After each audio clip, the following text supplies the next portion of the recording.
Good morning, Year 2, and welcome to Tuesday's spelling lesson.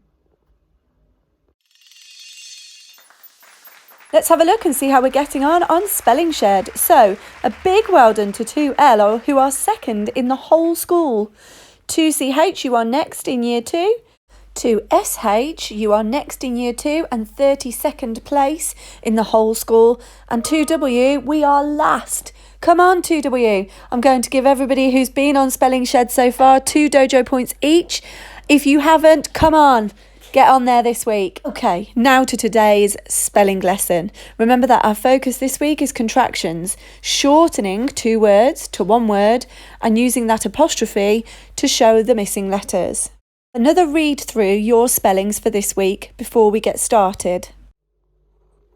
We're going to go to the North Pole for our handwriting warm-up today. I'm going to get my coat and my hat and my scarf on, ready to go. If you'd like to come with me, you might want to get dressed up too, or you could even head outside and do your handwriting warm-ups today. Right, see you in a minute. So the first thing that Tom saw that he made him think that he was in the North Pole were gigantic icebergs. So first link your hands together like this and you're going to make a gigantic iceberg. So make it nice and round, push it right out. And as we know, icebergs change their shape because they melt and then they freeze again. So we're going to make it nice and small. And again, stretch it out, make a nice big round iceberg. Remember, you're stretching your fingers as far as you can. And again, bring it out. And some of our icebergs are gigantic because they're tall. So take your arms up, keep them linked together like that and stretch up and make it as tall as possible.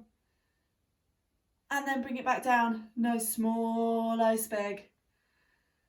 Okay, we're going to make a mountain of ice this time. So get your fingers like this, push them together. You might want to take it 1 finger at a time. Push against each finger, matching them up. It looks harder than you think. Okay, and we're going to make like a jellyfish motion, making our mountain small. And then we're going to reach up. Keep going if you can. Make them super captured tall. the imagination of explorers and children for centuries. No country owns it, although many covet it. It has no economic value. Its importance is strictly symbolic. Yet, for that reason alone, the North Pole is beyond price. And next, they might seem cute and cuddly, but those polar bears, I definitely wouldn't want to meet them. So maybe get yourselves really warmed up by having a jog in your living room or around the garden. Okay. When you've had a jog and you're feeling nice and warm, imagine that you've got polar bear paws. Spread those fingers out nice and wide because you're walking on ice. So you need to spread out that big weight and you're going to move your hands like you're a polar bear. Okay, but stretch those fingers out nice and wide. Our final handwriting warm-up today is to do with the water. So as we know, the North Pole is loads and loads of ice surrounded by water. So again, you're going to link your fingers together and you're going to make those gentle rippling waves that Tom would have seen on his way to the North Pole. Okay, stretch your arms, elbows out wide and move your hands to show those rippling waves. Well done, Year 2. Right, let's get back in the warm to have a go at some handwriting.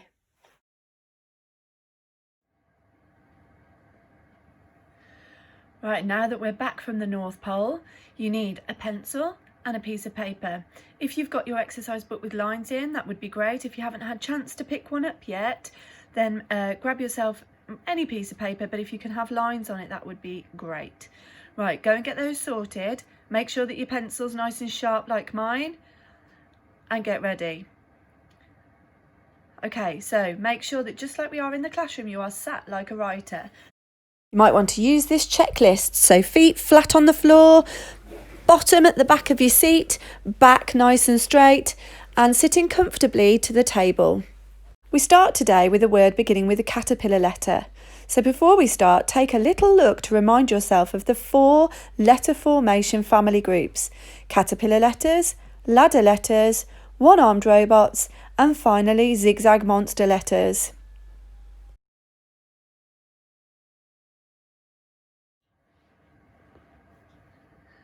You might want to get your hand pens out first and do it in the air like I'm showing you below. Then you want to get your pencil and on the starting at the top, take your pencil anti-clockwise, sitting your small C between the two blue lines. Okay, the next letter is an A. So again, it's a caterpillar letter. So starting at the top, we go round anti-clockwise, back up to the top, down and under, making sure those letters are sat on the line. If you want to pause the video after each letter, go for it, okay? So now we've got a one-armed robot. So remember that we start at the top, down to the bottom, bounce back up, over, and again sit it on the line. Then we need our apostrophe because that's where our missing letters are. So we put our apostrophe up in the air, up near where our tall letters would be. Then we've got a T. Now it is a tall letter, a long ladder letter, but it's not quite as tall as some of our other tall letters. So we're going to start at where our apostrophe is. It's a ladder letter, so we bring our pencil straight down and under, not forgetting to cross it at the top. Right, off you go and have a go and then come back. Hope you've had a go. If you would like to, you could join up some of these letters.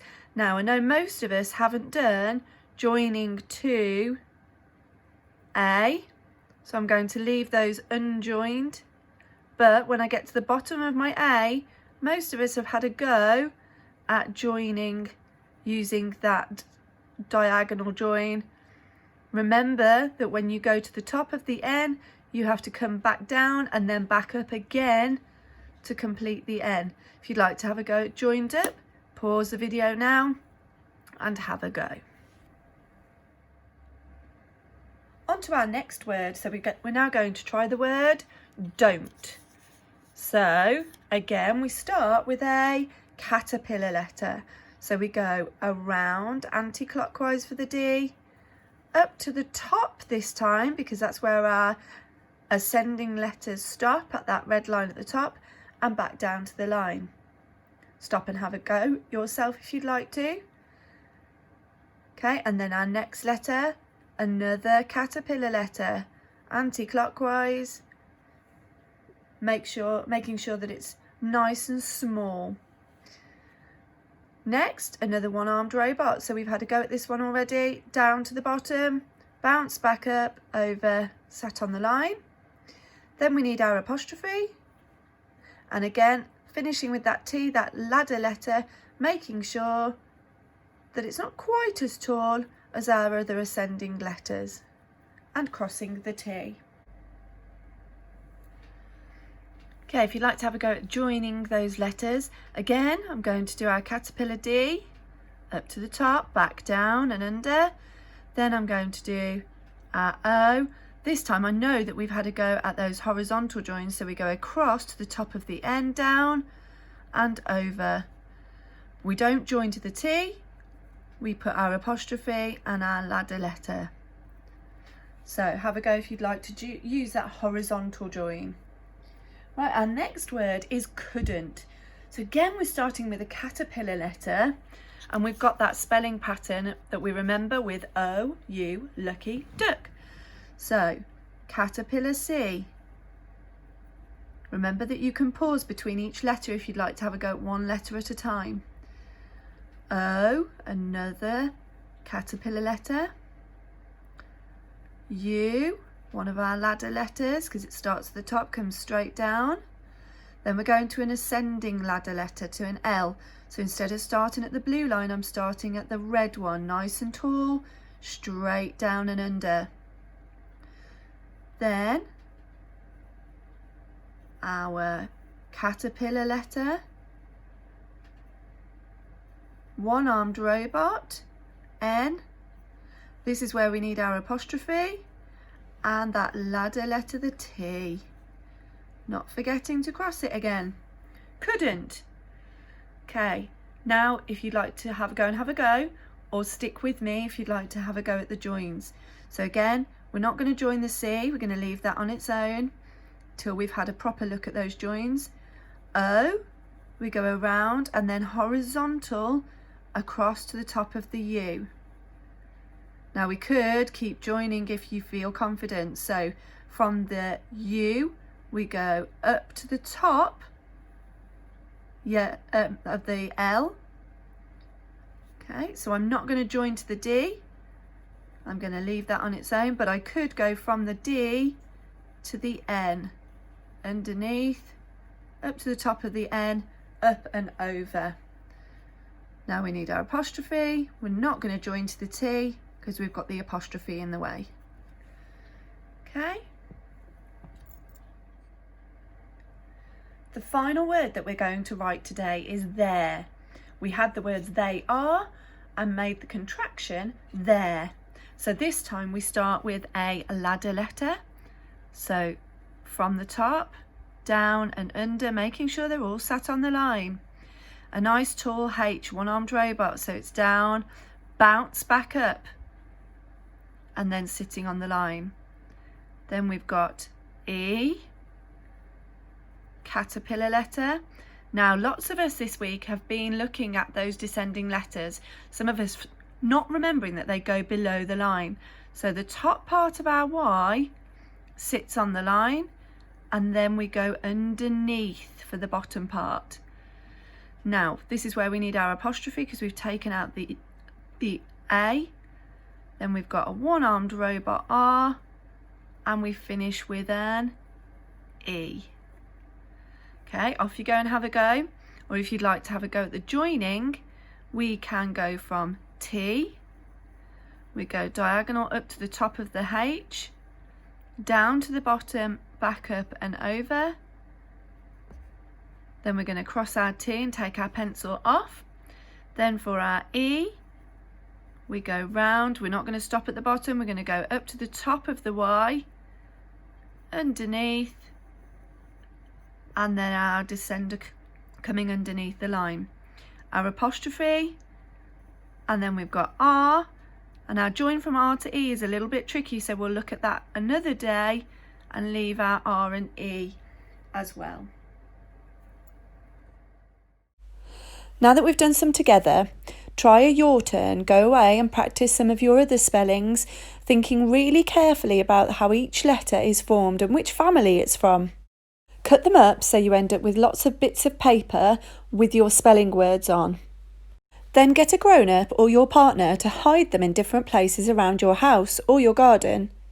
Go and find them, see if you can read them. Put them in one pile if you can read them, and in another pile if you're not sure. Then you can practice the ones afterwards that you weren't sure of. You might even want to do the expanded version, so do not, and then the contraction don't. You could hide these and then see if you can match them up and make matching pairs. Go away and have some active spelling time. Move them around the house and then see if you can find them all again. Have fun, and I'll see you tomorrow for our next spelling lesson. Bye-bye.